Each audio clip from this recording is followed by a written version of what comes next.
The pay has been likened to a box with an opening to expand or burst forth, similar to creation itself. And if you look close, this is the letter of creation, the bait, and if you look closely at the pay, you'll see that there is a letter within the pay itself, and the letter is the letter bait, which is the letter of creation, waiting to burst out of the pay. If you can't see that bait in there, I've drawn it to make it a bit clearer. The black is the letter pay, and there in white is the letter bait, creation within. I copied this from a Hebrew book, and that's how it was printed.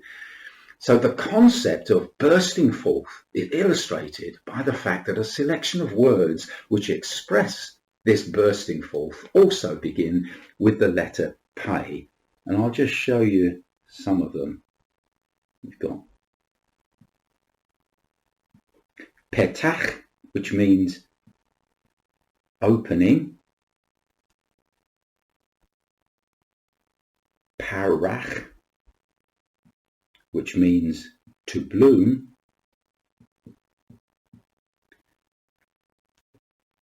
Patzach,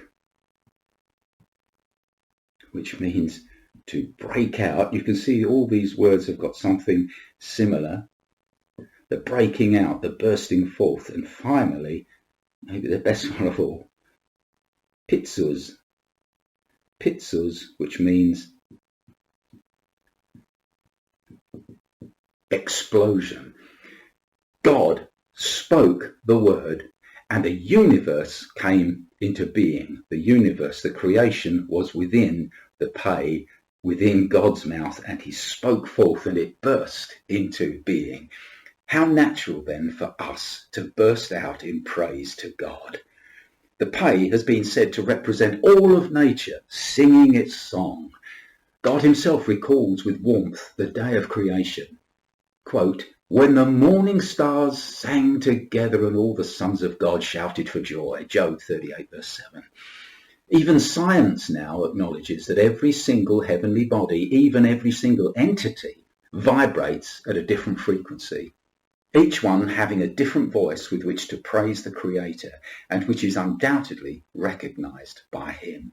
The heavens declare the glory of God. Day unto day uttereth speech. There is no speech where their voice is not heard. Psalm 19 verses 1 to 3. It's as though the creation were in a constant state of arrears in praising the Creator. G.K. Chesterton called it an everlasting laughter, too loud for us to hear.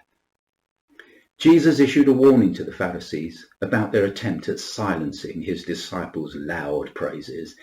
I tell you, he said, that if these should hold their peace, the stones would immediately cry out. Luke 19 verse 40.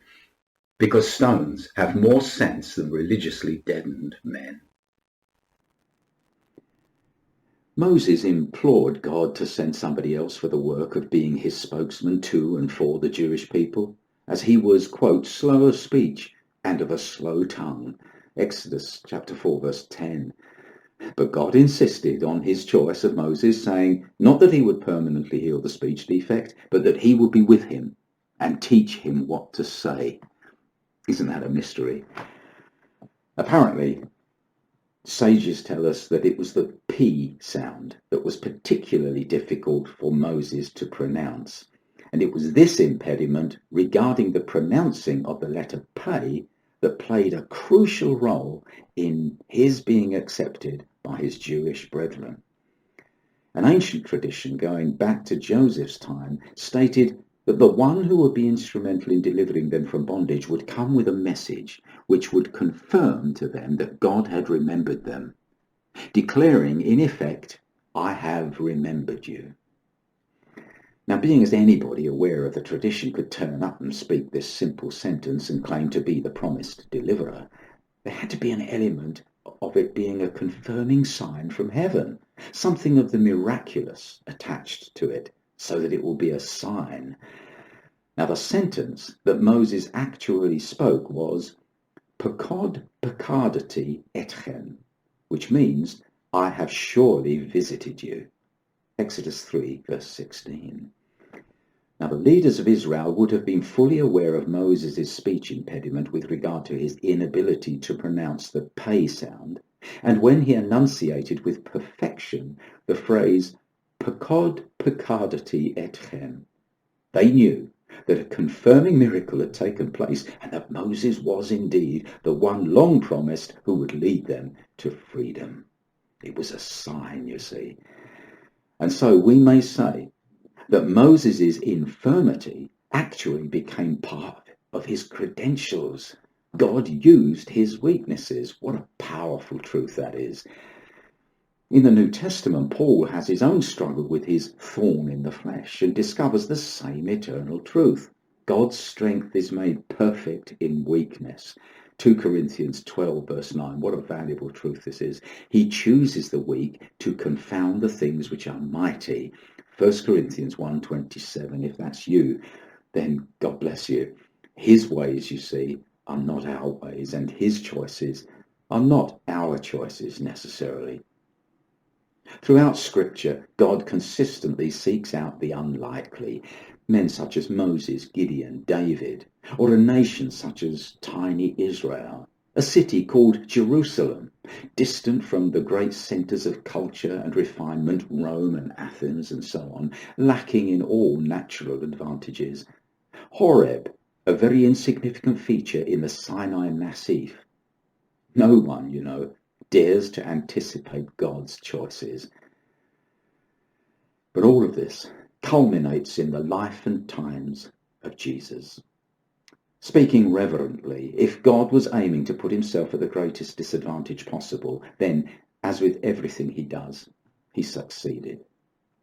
The Holy Family were poor, being able to bring only the poorest offering into the temple, Luke 2:24. Jesus was brought up among Galileans, far from the great Judean schools of learning. All but one of his close disciples were from rural Galilee, Judas being from Judea. He made friends of tax collectors and prostitutes, despised people, and made friends with a criminal on the cross.